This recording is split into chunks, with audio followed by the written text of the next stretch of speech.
AI के innovation की वजह से प्रोग्रामिंग, सॉफ्टवेयर राइटिंग, कोडिंग, ये सारे बिजनेस या जॉब्स खतरे में आ सकते हैं।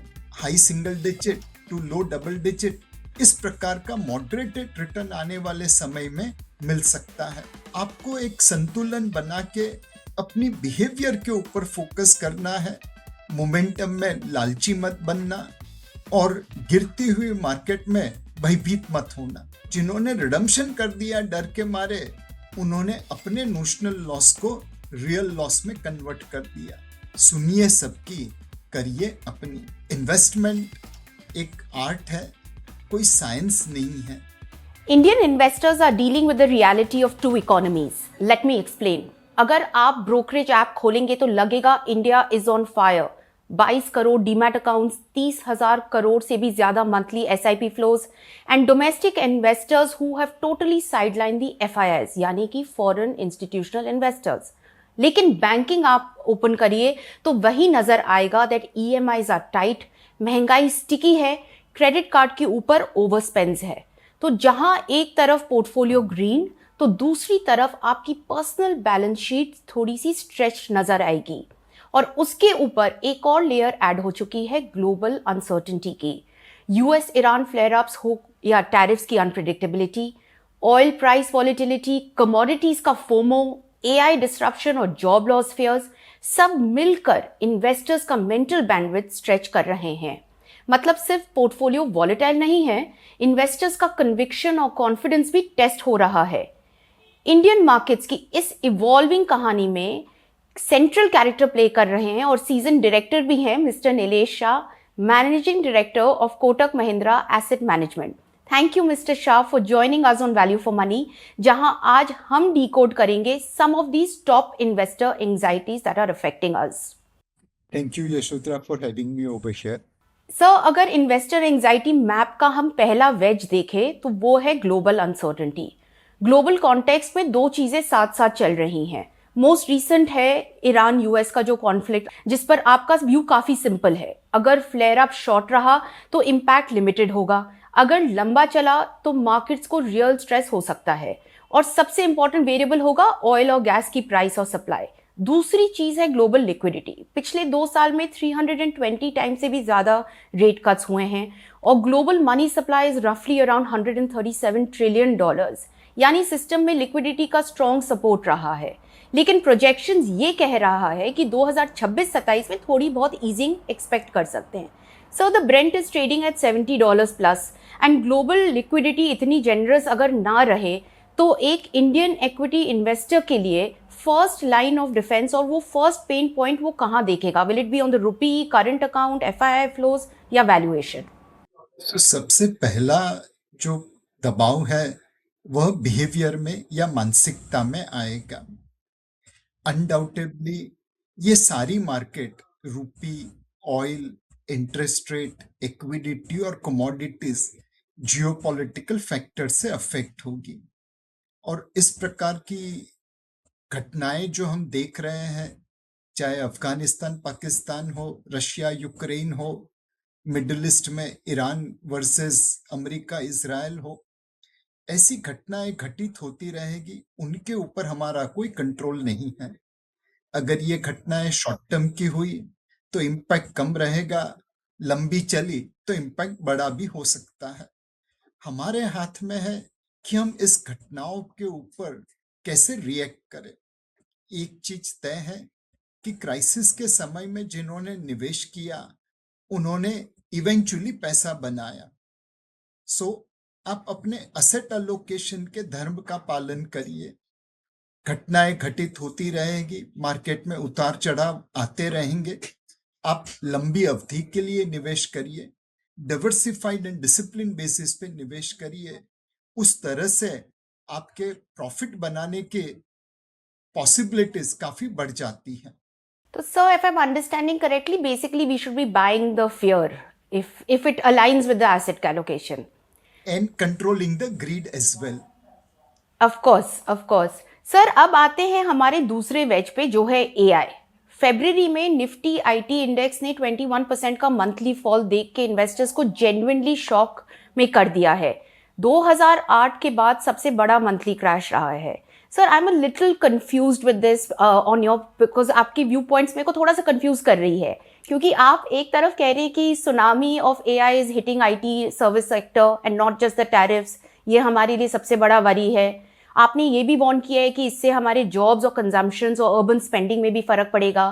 फिर सर आपने ये भी कहा है कि not a single IT owner और single employee has sold stocks, और कि ग्लोबल एआई जायंट्स बोलते हैं कि सॉफ्टवेयर इज डेड, लेकिन इंडियन आईटी के हिसाब से कोडिंग तो खाली एक छोटा सा, लगभग 20% का एक छोटा सा हिस्सा है, और हम तो एलएलएम के एप्लीकेशंस और छोटे मॉडल्स बनाने में ही सक्षम है, और हम उसमें केपेबल है, and we should be playing that game. तो सब मेरा आपसे आज का अगर कोई एक सीरियस आईटी इन्वेस्टर है जो अपनी एलोकेशन को देख रहा है, आप उससे क्या कहेंगे, जिसने अब ब्लू चिप समझकर इस सब स्टॉक्स में इन्वेस्ट किया है, क्या उसे बेच के किसी और सेक्टर में इन्वेस्ट करना चाहिए? Sir, what's your view on it? So इस वक्त हम ऐसे मकाम पे खड़े हैं जहाँ पे ये हमारी इन्वेस्टिंग करियर का सबसे बड़ा अपॉर्चुनिटी हो सकता है या सबसे बड़ा रिस्क साबित हो सकता है। एक तरफ से एआई के इनोवेशन की वजह से प्रोग्रामिंग, सॉफ्टवेयर राइटिंग, कोडिंग, ये सारे बिजनेस या जॉब्स खतरे में आ सकते हैं। दूसरी तरफ से एलएलएम को यूटिलाइज करके, लेवरेज करके अगर हम प्रोडक्ट सॉल्यूशंस बना के दुनिया को दे पाएंगे तो उसमें बहुत बड़ी अपॉर्चुनिटी भी मिल सकती है। जाहिर है कि कुछ कंपनी ये ट्रांजिशन कर पाएगी। आज तक हमारी software company seat per employ, पर सीट या पर एम्प्लॉय रेवेन्यू मॉडल उजागर करती थी। अब करेक्ट। उन्हें आउटकम बेस्ड प्राइसिंग करना पड़ेगा। जो कंपनी ये ट्रांजिशन कर पाएगी उसमें आपको अच्छा पैसा बनने का मौका मिल सकता है, बट जो कंपनी इस ट्रांजिशन को नहीं कर पाई उनके स्टॉक्स में रिटर्न बनाना मुश्किल है। वाइल हम आईटी क्षेत्र के ऊपर ध्यान दे रहे हैं, हमें उसकी जो इकोनॉमी में योगदान है उसके ऊपर भी ध्यान देना पड़ेगा। 300 से $350 बिलियन का रेमिटेंस एंड रेवेन्यू आता है एफएक्स में। वहां पे कहीं खरोच पहुंची तो रुपी और इकोनॉमी दोनों को इम्पैक्ट हो सकता है। 4 करोड़ से ज्यादा भारतीय डायरेक्टली और इनडायरेक्टली आईटी क्षेत्र से जुड़े हुए हैं। BPO, KPO, GCC, IT services and remittance.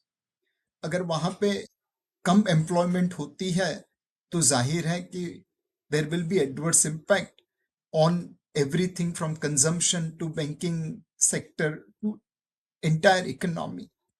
तो ये एक ऐसा समय है जहां पे आपको आंख कान खुले रखने पड़ेंगे, अपने आप को बदलती हुई दुनिया में चौकन्ना रखना पड़ेगा, और ऐसी कंपनी में निवेश करिए जो एक ट्रांजिशन कर रही है per seat, per employ revenue model to building products and solutions leveraging LLMs for the entire world. So as a retail investor इसकी जानकारी हम तक पहुंचना सर बहुत मुश्किल है। तो कोई ऐसे कोई टिप, मतलब नॉट कोई ट्रिक्स है या टिप्स है जो हम या कोई न्यूज़ है जो हमारे को डेफिनेटली ध्यान में रखना चाहिए ताकि we can keep a close eye on these इस कंपनीज? वक्त तो हम खुद कंफ्यूजन में है, हम खुद सारी चीजों को समझने की कोशिश कर रहे हैं। एंड मेरे हिसाब से एक रिटेल निवेशक के लिए इस वक्त उचित यही होगा कि वह प्रोफेशनल फंड मैनेजर के ऊपर ये दायित्व लगा दे। वह लोग अपने हिसाब से स्टॉक्स या सेक्टर एलोकेशन तय करते रहेंगे। अगर आप टेक्नोलॉजी फंड में निवेश कर रहे हैं, अगर टेक्नोलॉजी आपके पोर्टफोलियो का बहुत बड़ा हिस्सा है ईसॉप की वजह से, पुराने होल्डिंग की वजह से, तो मेरे हिसाब से आपको प्रोफेशनल फंड मैनेजर क्या कर रहे हैं उसकी ऑब्जर्वेशन करनी चाहिए, और वह जिस सेक्टर में, जिस कंपनीज में निवेश कर रहे हैं उसकी तरफ आपका झुकाव होना चाहिए।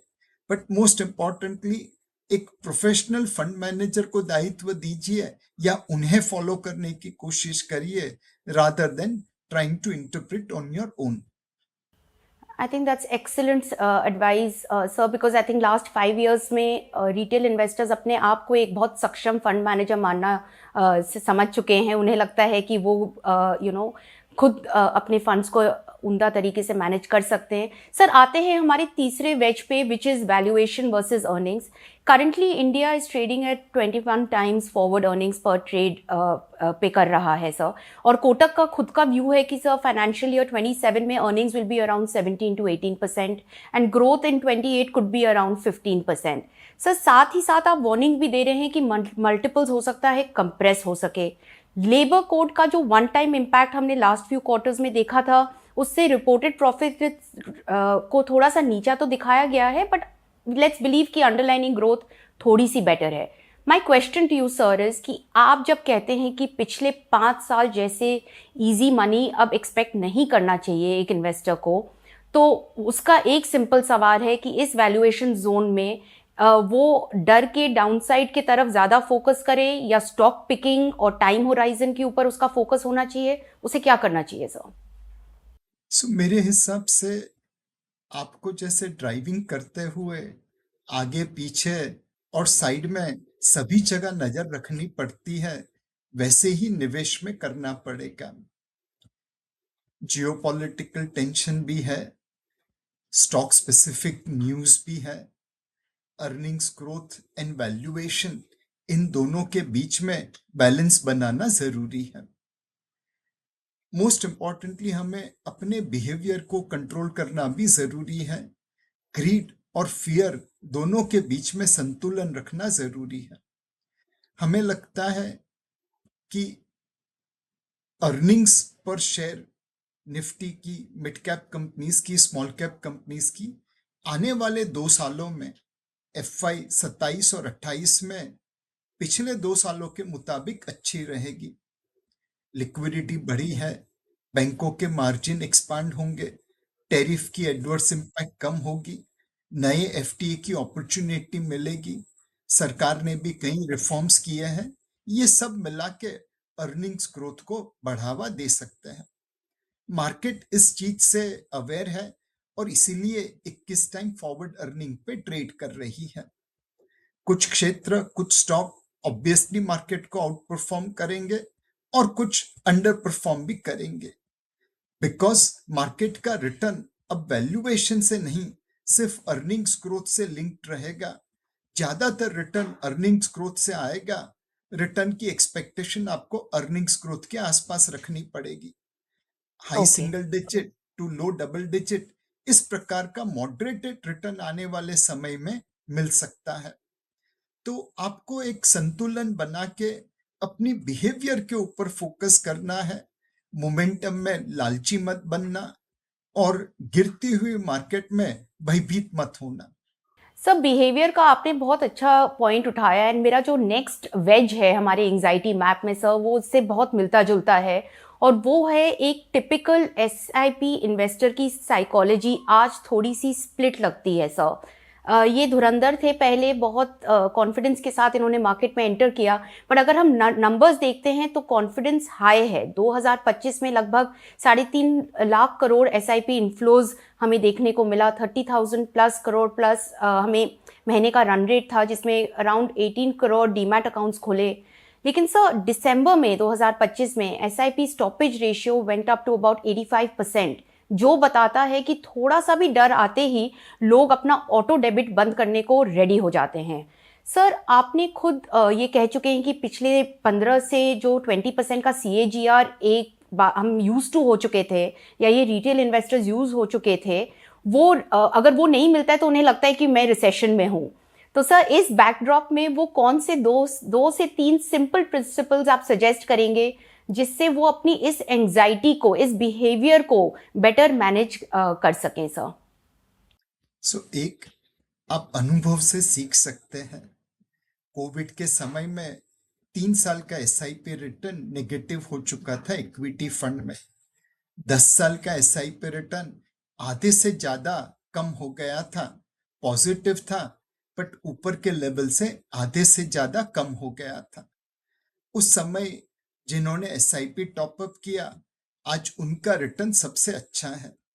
जिन्होंने एसआईपी अपनी जारी रखी, उनका रिटर्न भी काफी अच्छा है। जिन्होंने एसआईपी बंद कर दी, उनका रिटर्न कम हो गया। और जिन्होंने रिडम्पशन कर दिया डर के मारे, उन्होंने अपने नोशनल लॉस को रियल लॉस में कन्वर्ट कर दिया। तो आप पिछले सारे क्राइसिस के अनुभव का निराकरण देखें तो निष्कर्ष यही निकलता है कि जिन्होंने अपनी एसआईपी चालू रखी या जिन्होंने क्राइसिस का फायदा उठा के एसआईपी टॉपअप की, उन्होंने सबसे ज्यादा पैसा बनाया। दूसरी चीज है कि आप अपने ऑल्टरनेटिव्स को देखिए। आज इक्विटी मार्केट में उथल पाथल है, तो आप डेट में, करेंसी में, रियल एस्टेट में, इस प्रकार के अलग अलग असेट क्लास में निवेश कर सकते हैं। लेकिन over a period of time हमने देखा है इसमें से बहुत सारे असेट क्लास महंगाई को आउट परफॉर्म नहीं कर सकते। बहुत सारे असेट क्लास में लिक्विडिटी नहीं रहती। बहुत सारे असेट क्लास में ट्रांजैक्शन कॉस्ट, इम्पैक्ट कॉस्ट काफी बढ़ जाता है। तो अगेन ऑल्टरनेटिव के सामने भी आप इक्विटी मार्केट में निवेश करके देख सकते हैं। लिक्विडिटी है, ट्रांजैक्शन कॉस्ट कम है और रिटर्न की पॉसिबिलिटी ज्यादा है। फाइनली अनुभव, एक्सपेक्टेशन, अगर ये दोनों से नहीं जमे तो आप किसी फाइनेंशियल प्लानर या एडवाइजर के पास जा सकते हैं। उन्हें अपनी रिस्क रिटर्न प्रोफाइल दिखा सकते हैं। कई बार यशोधरा जी हमने देखा है कि लोग गलत गाड़ी में बैठे हैं इसलिए अपनी मंजिल पे नहीं पहुंच सकते। फॉर एग्जाम्पल, आप अगर वेकेशन पे जाना चाहती है, छुट्टी लेना चाहती है और 1 साल की एसआईपी इक्विटी फंड में कर रहे हैं तो वो गलत है। आपको 1 साल की एसआईपी डेट में करनी चाहिए।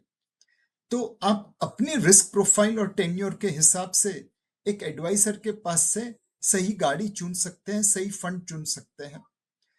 हमारे पास इक्विटी फंड, हाइब्रिड फंड और मल्टी एसेट एलोकेशन फंड, इस प्रकार की बहुत सारी फंड है। आप अपनी रिस्क प्रोफाइल के अनुसार उसे चूज कर सकते हैं।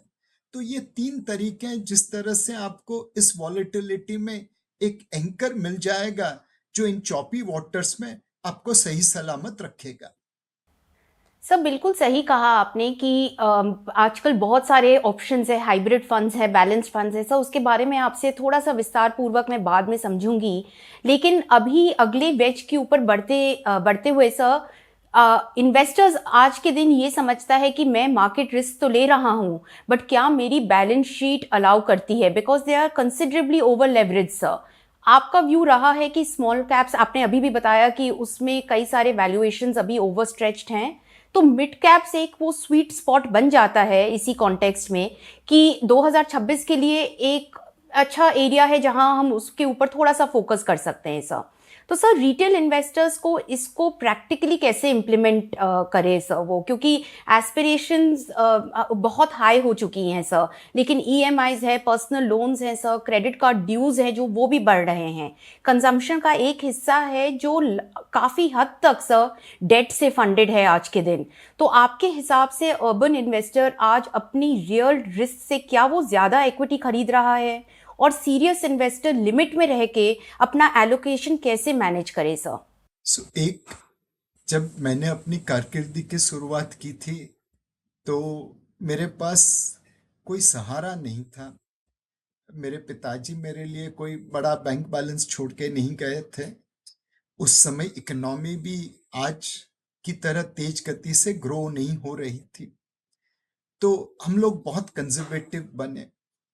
आज की जो जनरेशन है, एक उनकी प्रीवियस जनरेशन ने उन्हें फाइनेंशियल सुरक्षितता प्रदान की है। सेकंड, उनको विश्वास भी है कि इकोनॉमी की ग्रोथ की रफ्तार बनी रहेगी तो उनकी कमाई आती रहेगी। शायद ये एक कारण है जिसकी वजह से लिवरेज की डिमांड बढ़ी है। ऑब्वियसली पहले हमारे जमाने में 90 के दशक में लोन मिलना आसान नहीं था।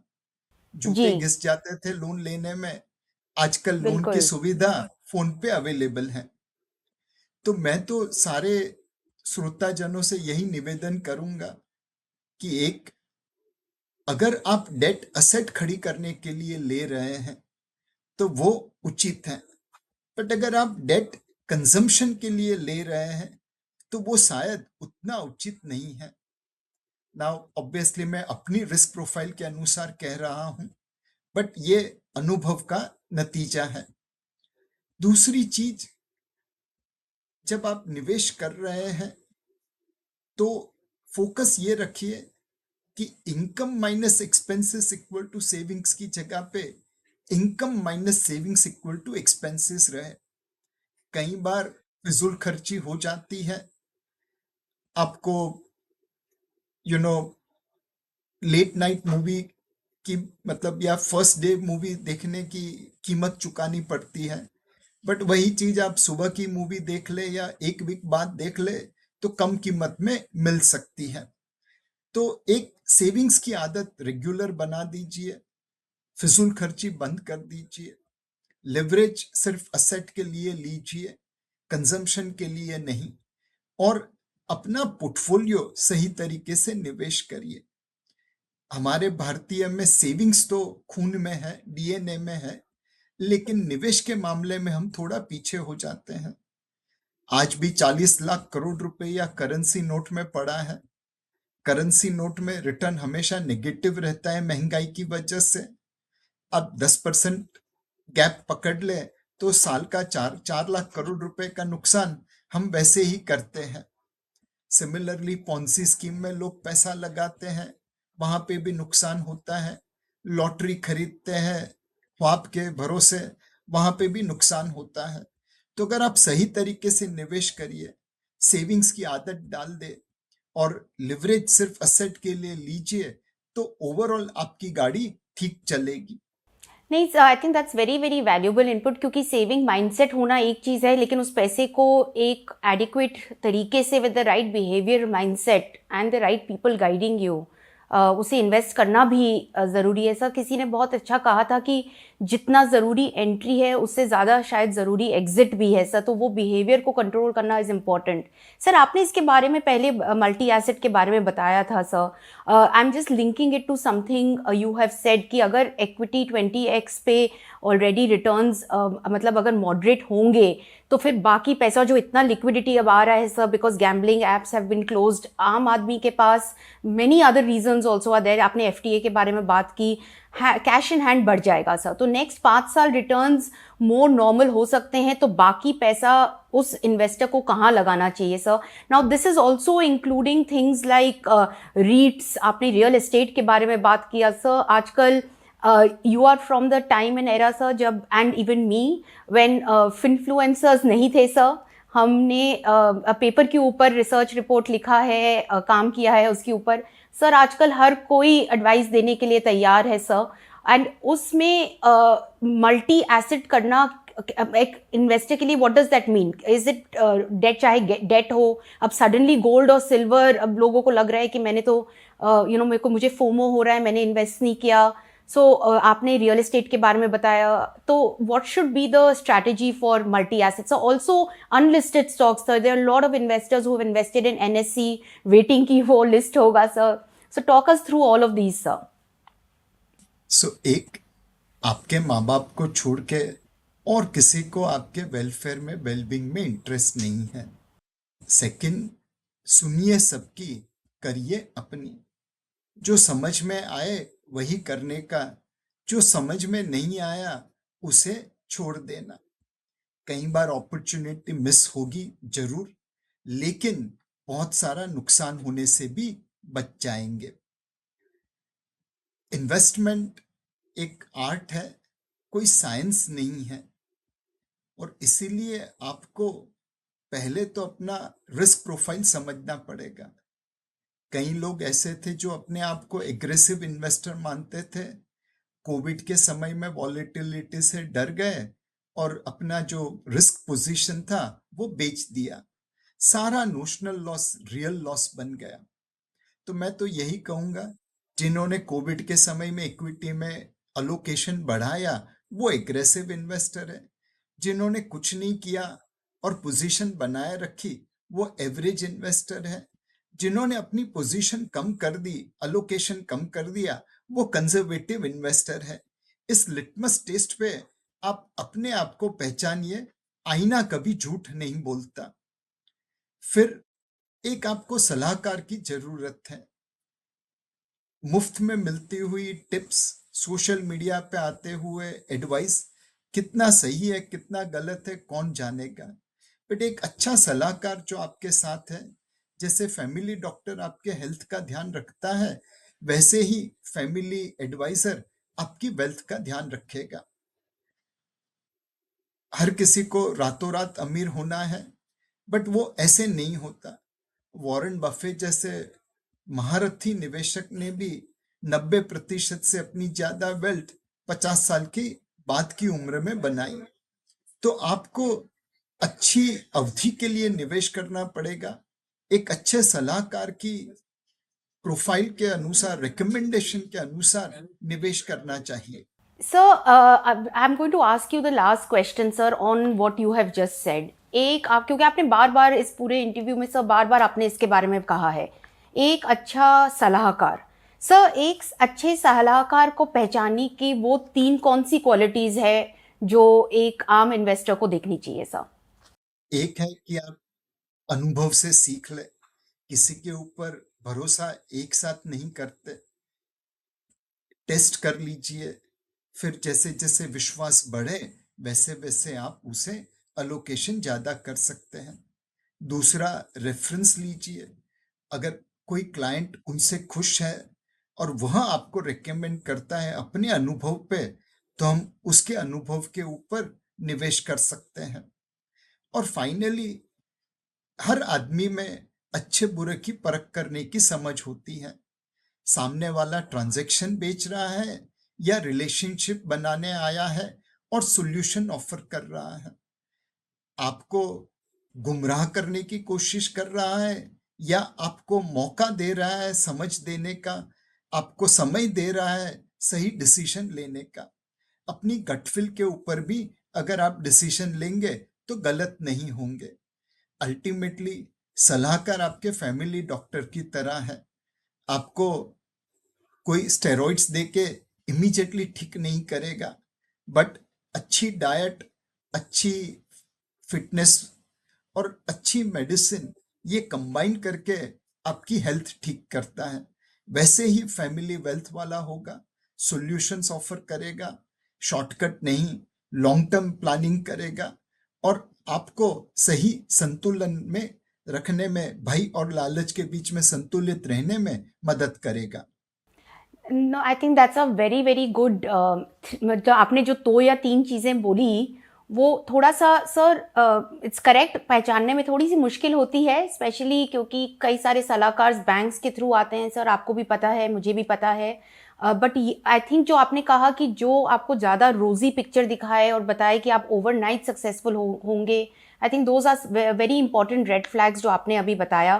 Thank you mister Shah. अगर आपकी माने then one thing is very clear कि पिक्चर अभी क्लियरली बाकी है इंडिया के लिए। आज हमने ट्राई किया है डिकोड करने के लिए the questions behind the anxieties of an investor. Short terms में मार्केट्स न्यूज़ ड्रिवन लगते हैं सर, लेकिन लॉन्ग टर्म में सिर्फ 2 चीज़ें आउटकम डिसाइड करती है। If I was to understand your entire sermon, one is fundamentals and the second is behaviour. Fundamentals analyse करने के लिए एक्सपर्ट्स होते हैं, बट बिहेवियर मैनेज करने के लिए सिर्फ आप और हम हैं। तो आज का रियल टेक अवे एक ही सवाल है कि कल अगर मार्केट 5 से 10% नीचे खुले तो जो ये देख रहा है उसका नेक्स्ट मूव क्या होगा? क्या वो पैनिक करेगा, पॉज करेगा या प्लान करेगा? क्योंकि एंड में मार्केट आपको जज नहीं कर रहा, वो खाली एक ही चीज़ रिवील करता है कि आप अपने ही बनाए फ्रेमवर्क के साथ कितने डिसिप्लिन्ड है। So while my viewers think about that, continue watching Decoder and thank you, Mr. Shah, for joining us today. Thank you.